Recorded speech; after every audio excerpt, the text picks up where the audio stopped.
Hi there, I'm Kimberly Smar. Welcome to the third session of Regulation Before Rehabilitation. And today it's all about the feet. We're going to talk about how the feet are an actual doorway into regulation. And I'm so happy you're here. This is designed as an education series to start conversation, to get you interested, and to educate you a bit on ways to regulate the nervous system in real time with your clients, with your patients, so that your work as a clinician lands deeper. So I'm so glad you're here. I'm Kimberly Smar. I've created the Be Well method. And again, this is all about creating nervous system regulation before rehabilitation. And I want to start very quickly and just overview. If you've already seen the other two sessions, you've heard this before, but regulation does not mean calm.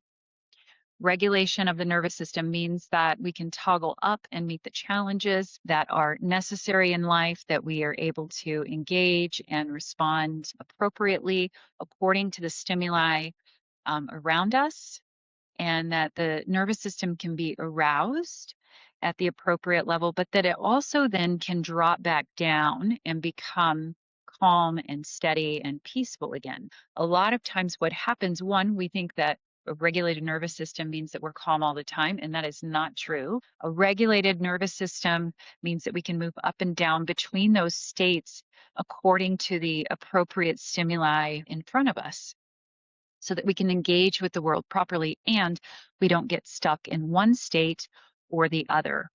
So I just want to establish that, because a lot of times people think regulation means that we're calm all the time, and that is not true. But what is true in my experience, and also in what we're seeing probably in the clinical world as well, is that most people are stuck in that upregulated state, that there's this low grade sympathetic tone that people are functioning from, and they don't even realize that that's what their new normal is. And just because things are normal doesn't mean they're healthy. And so this series is all about helping you as a clinician or as a practitioner really identify skills and tools that you can utilize with your clients. And I've created the Be Well method, which is a patient library that if you're interested, you can utilize and bring into your practice. So without further ado, welcome. I'm on the floor today because we're going to work on understanding the feet. And I think it's probably better for me to use my feet instead of my hands and to demonstrate. So I'm going to share my screen here. So first and foremost, I want to bring in the mission and vision of the Be Well method. So the mission of the Be Well method is to redefine rehabilitation through nervous system literacy.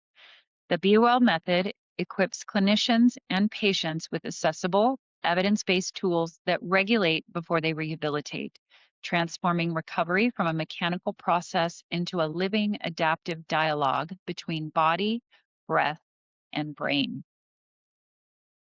The vision of the Be Well method is a healthcare culture where regulation and resilience are inseparable, where clinicians and patients speak the same embodied language, one that honors biology, choice, and the body's innate drive to heal.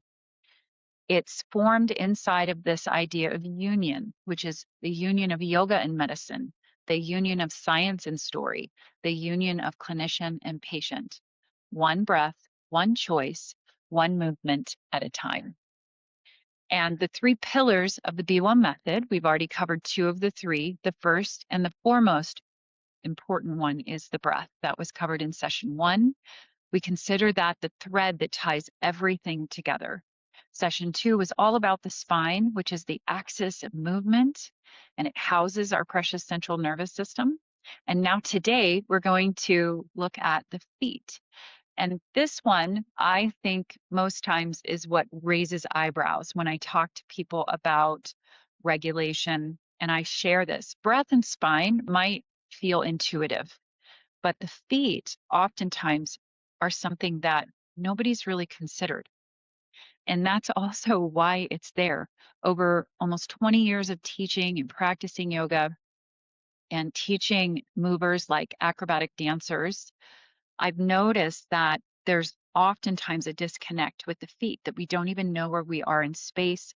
They're the furthest thing from the brain, and they are one of the quickest tools that we can utilize to bring us back into the present moment. So I'm really excited to complete the map today with you and bring in the third pillar, which sometimes seems pretty unusual right at first, but by the end of this, I hope that you'll understand why this is the third pillar. So when I teach, what I notice is that when people really learn to find their feet underneath them, it's this experience, it's an embodied experience of finding safety, because our feet aren't just structures that we stand on. They're one of the fastest doorways to nervous system regulation. That when our brain knows where we are in space by way of the feet, we can't be anywhere else. But a lot of times we're a giant head floating around, that we don't even feel like we have a body. And because our feet are so far away from our brain, it takes intentionality in order to map and find them. And we're going to unpack that a little bit more. So the architecture of the foot, we have 26 bones. We have over 30 joints in the feet. There are 200,000 nerve endings. So in the feet, together, both feet, it's 1/4 of the bones in our body. We have maximum diversity at the edges. I mean, look at all of these little tiny bones that we have. And our hands also have a very similar structure. And that diversity on the edges is meant to grab and to reach and to collect information and sensory feedback. But our feet have been neglected most often. We put them in shoes. We aren't able to really access that diversity. And because of that, then that sensation is diminished. And because it's the furthest thing away from our brain, it's hard to reclaim that information. And so when we need to know where we are in space, our feet, if we don't know where they are, that's going to send a signal to the brain also of uncertainty. And that uncertainty, again, is going to upregulate the nervous system. So we treat our feet like bricks. We consolidate them into socks, into shoes, which again, yes, of course, this is a life that we live and we have to understand that. But if we are never reaching for our feet as a source of information over time, what happens is we start to disconnect from our literal foundation. And our feet are so intelligent. They're meant to move and articulate. Again, you can see all of the little tiny bones, and they're meant to move and to collect data and to organize and send information from here all the way back up to through our central nervous system, right into our brain, so that we can map the world around us. If we know where we are in space, then we can decide very quickly whether or not we're safe. If we don't know where we are in space, it's really disorienting. And then what happens too is we sort of escape back up into our mind, into our perception center. And even if we are very safe, sometimes that perception of lack of safety is what's going to override and continue to uptick the nervous system and create an ungrounding or anxious or uncertain or guarding around the world around us, even if things are safe. So we have a structure inside of our brain called the cortical homunculus. This picture is, it's cute, but if we were to draw what this structure in our brain thinks our body looks like, it would look like a caricature. So it'd be giant hands. You can see that, giant lips, a giant tongue, and a giant head. But as we go down the character, the feet are like a sliver. The legs are very small. And that's because our brain has this internal map and it's prioritizing sensation and where we put our energy.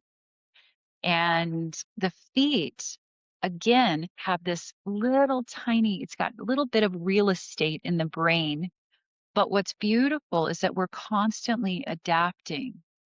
And just because the brain prioritizes the hands and the lips and the face and the mouth doesn't mean that we cannot create a map of the feet. Because remember, there are over 200,000 sensory neurons in the bottom of the feet. So, one of the things that stood out very early in my training, my first yoga teacher training I did in India was an event in the ashram. So, there was a fundraiser and a celebration for amputees that they were receiving prosthetic devices, and it was a celebration and a ceremony around all of that. And as we walked into the ashram, we were actually going to go to our class first, and then we got to observe the celebration afterwards. But there was a man at the entrance, and he was signing people in, but he had no arms. He was signing people in with his feet. In that moment, my mind just exploded open, and I realized like the adaptability and the resilience that humans actually have access to. And he found a way. His brain literally remapped his feet, and his feet were able to function like hands. I was astounded. The nervous system adapts to what we use. It doesn't adapt to what we ignore. So as we move into our life and as we become, adults and we become workers and we put our feet in shoes and we go through the world disconnected from our feet, what happens then is that starts to become less and less important. And all of a sudden, we don't have a clear map of where we are in space.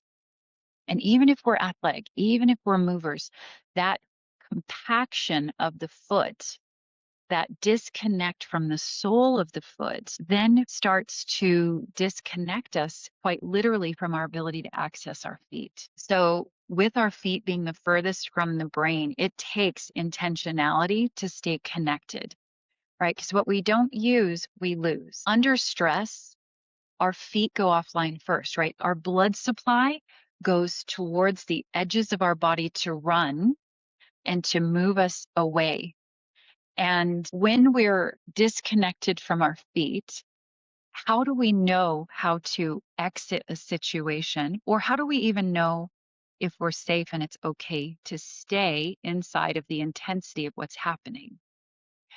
And that access point of the feet requires our brain and our mind to take a pause, to take a beat, and to go down and to access. Remember, we have 200,000 receptors. I said neurons earlier, I meant receptors.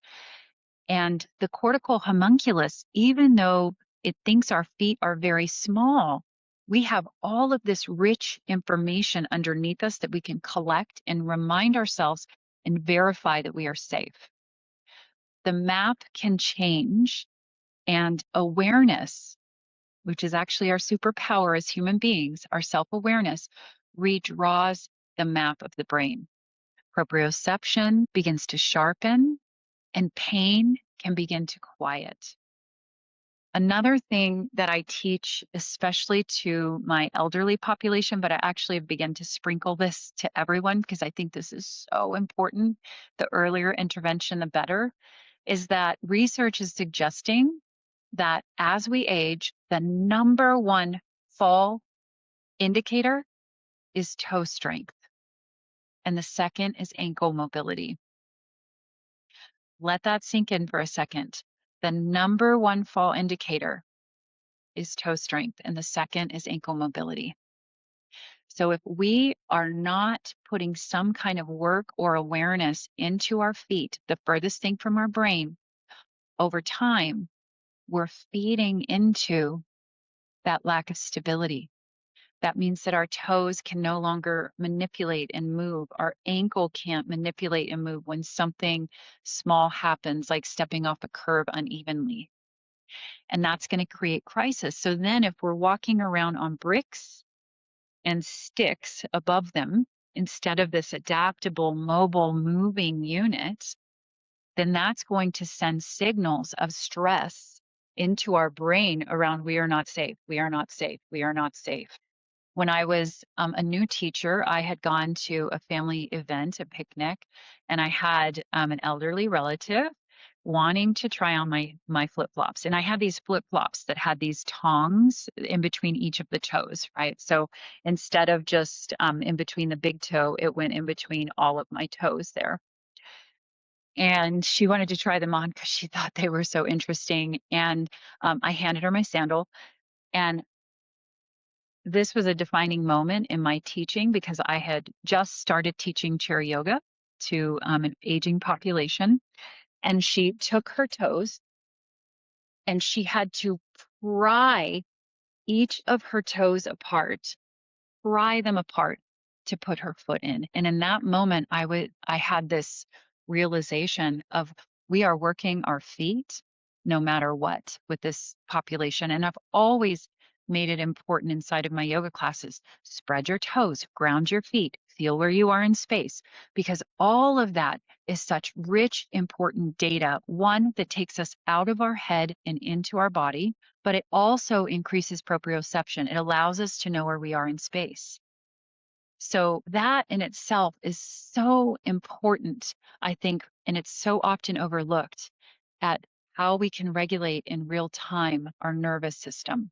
So the ancient yogis intuited that there was something really important happening in the ball of the foot. My feet are probably dirty. I'm barefoot a lot. But we have in the bottom of the foot what's called pada bandha. Pada means foot, bandha means lock. So there was this realization that energy is somehow moving through the bottom of our feet. In Chinese medicine, kidney 1 is right off the ball mound. And in here, this is how we, in Chinese medicine, how we absorb energy from the earth. It's this nourishing point in acupuncture and acupressure. So these ancient systems were intuiting something in the feet is so important around energy exchange. And more recently in science, what they've discovered is that we have special skin cells on the bottom of our feet, on our hands, and on our cheeks where we don't grow hair. And this is where we thermoregulate. We actually move heat out of the body in our hands, the soles of our feet, and our cheeks. This is showing up in the performance and athletic space. Um, you'll see athletes cooling their hands down in between plays in the NFL and the NBA because what they're trying to do is thermoregulate. Because when we get rid of the heat in our body quickly, the muscles can perform. Now, this isn't really about performance, but if you're a PT and you work with athletes, giving them access to their feet, giving them permission to reclaim that energy exchange could be really powerful. But I think this is a universal thing. I think that the ancient systems were intuiting the power of the feet and how important that exchange is between the earth and the body, and that we've disconnected from that. We've lost interest in that. We've protected and padded our feet, and we haven't explored how important it is to actually utilize that. And that also is a form then of regulation. So in the Be Well method, what I use is I use several approaches. We talk about the square of the foot. We talk about mapping the foot so we know where we are in space. Some people, some systems use a triangle. I like to use the square of the foot. And so mapping the foot includes the big toe ball mound. This is a keystone of balance right here. So important. The inner heel, the outer heel, and the baby toe side of the foot. So it creates this very stable structure. And even here for a moment, let's take a second and do this together. You can have shoes on or not, but I want you to lift all 10 of your toes up. And when you do that, I want you to notice that you can kind of find some weight, hopefully, and push down into the big toe ball mound. It's like you're stepping on the gas. And then push down into your inner heel. Put a little weight there. And now push down and pour some weight in the outer heel while you're still keeping the weight in those first 2 points. So now you've got 3 points, and then see if you can add a little bit of weight and awareness without dropping the baby toe into the baby toe side of the foot. take a breath and just see, maybe even closing the eyes. Can you feel 4 points of contact, even if it's light? And if you can't, it's still a point of data that I want you just to notice. Go ahead and spread the toes. Remember, toe strength, toe mobility, and then set them down. And then let the feet rest on the floor for a moment. And then with them relaxed, see if you can still map out those 4 points of contact.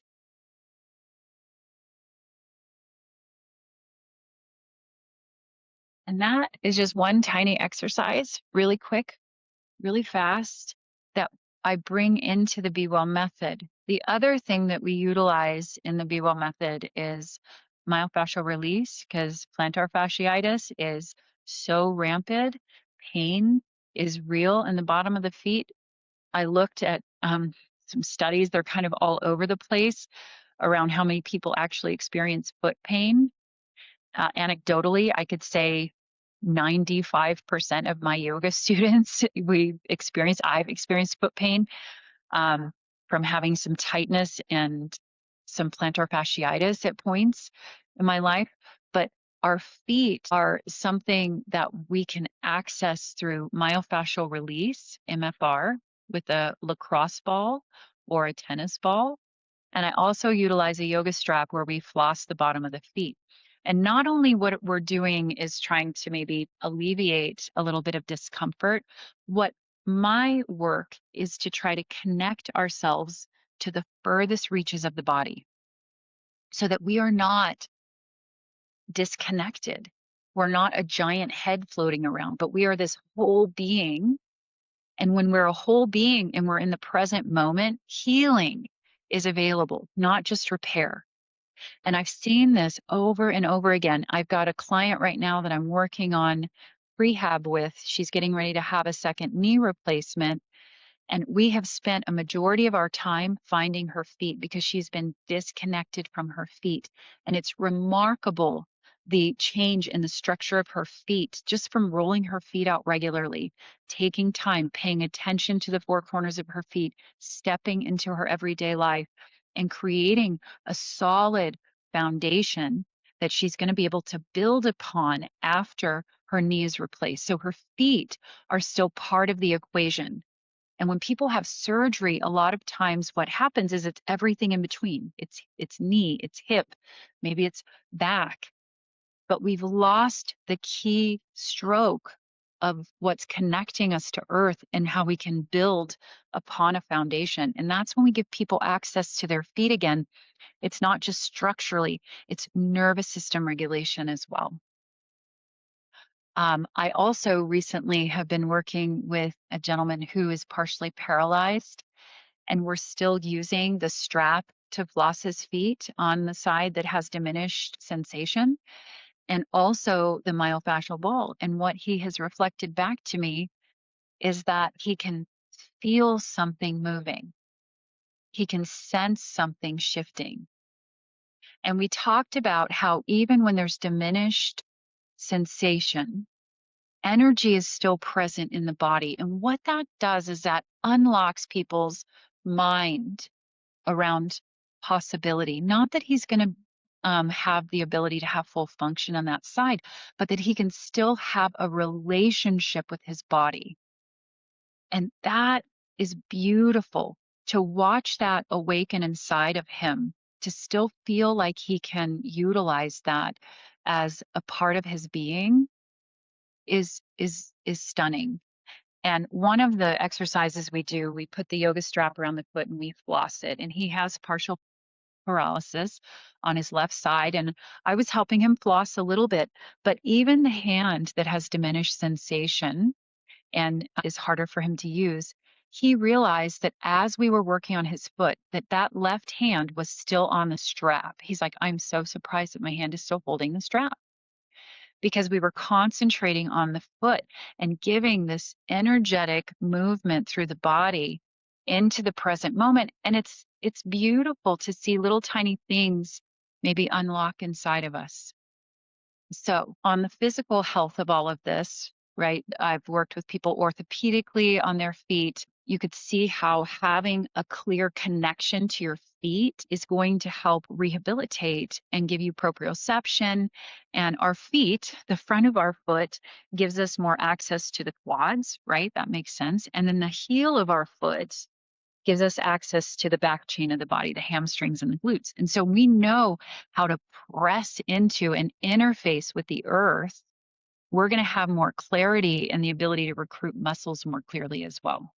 And then on the mental and behavioral health side, when we were doing that little mapping of the foot exercise, you were not making a grocery list in your mind. You weren't thinking probably about what's coming next. You were deeply engrossed in the present moment. We came out of that mind and into our body. And that itself helps with anxiety, with panic. It helps ground us before we have to maybe come into some deeper talk therapy and work. So it's a beautiful access point that oftentimes is overlooked. So I mentioned earlier in the Be Well method what the practices are. The Be Well method is organized into 4 levels. They're not progressive to where you have to get through all 4 levels. They're 4 levels of tools. The first level is all about the breath and creating some awareness around the 3 centers. Level 2 is where we introduce the spine movements, but also this is where we bring in the feet. And then beyond that, that's carried over into all the levels. And the library is for the patients. It's for you to prescribe for the patient. So you can know all of this. And I hope you take some of this information with you and apply it. But a lot of times you already have a specialty that in what you do, and you don't necessarily have time for this. So the patient library is something you prescribe that the patients can go home and do. It's something you can pull up inside of your clinic or your practice, and you can do in real time if you think it would benefit regulation. But the library is over 60 practices in little tiny bite-sized practices that includes myofascial release with a ball, which not only helps with fascia, right, but it also supports lymphatic flow. And when people are healing, or there's stagnation in their body, to assist the body in moving fluid is really powerful. We talk about the square of the foot, about being present, about being clear in the moment instead of escaping into past or future. And that square of the foot really grounds us and brings us there. Using the strap across the foot is also another myofascial release. And what we do is we pause from side to side. We'll work on one foot at a time. And then we'll map what's changed. What does it feel like now from side to side? What's shifted? What's changed? Does one side feel soft, full, buzzing, tingling, warm, soft, cool? And that sensory vocabulary then we're building helps us come out of that binary of pain and no pain.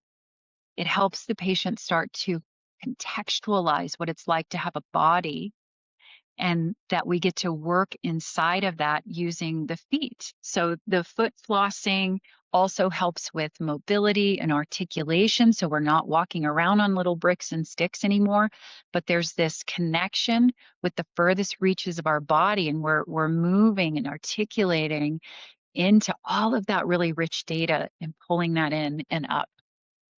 So again, the patient library is to help you have access to these practices, but you don't have to teach it. You just assign it. You just prescribe it to your patients. There is a training.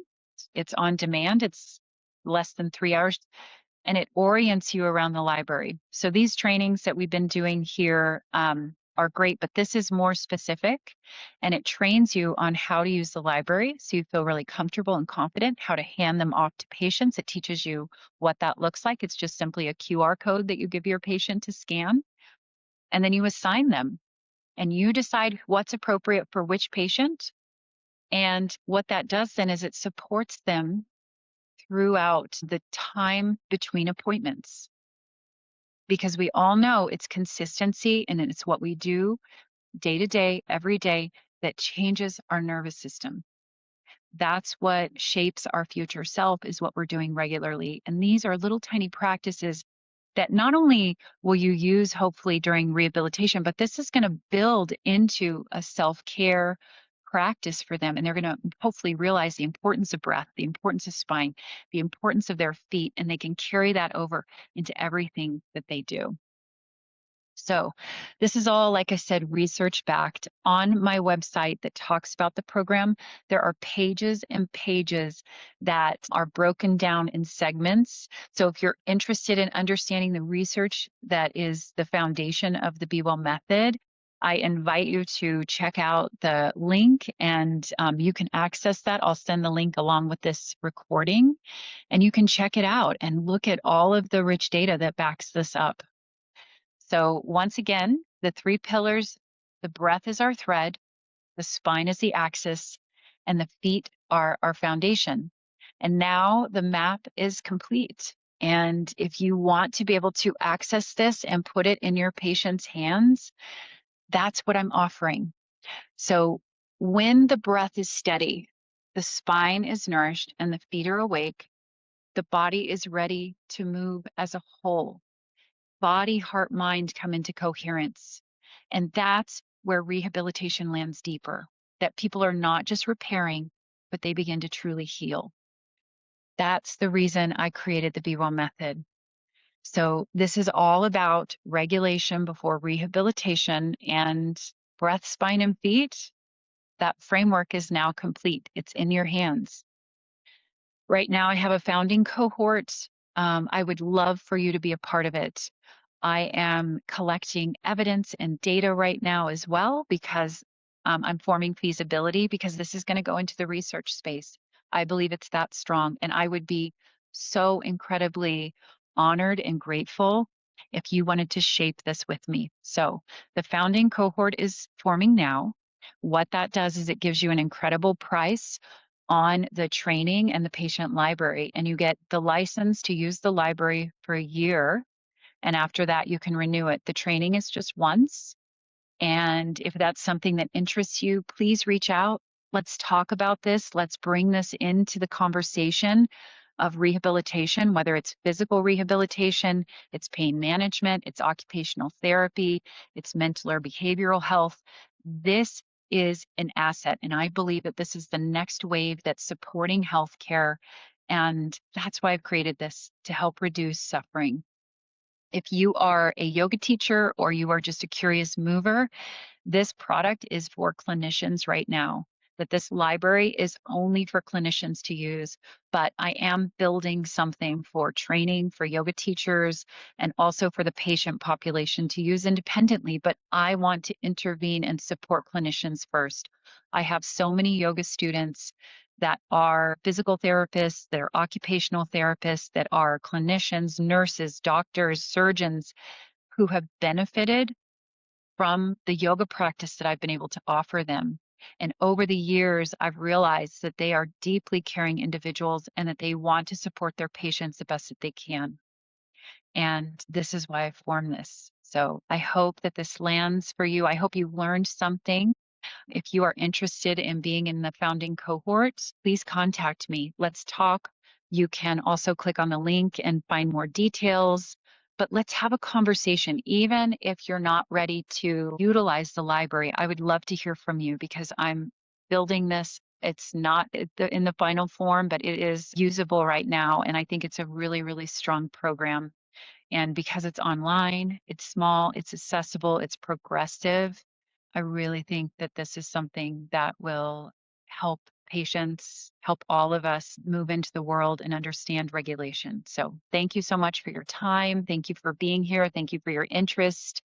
And please reach out and let me know how I can support you. And let's keep talking about this, because it's so important. Share this with anyone that you think would find interesting. And remember, breath, spine, feet.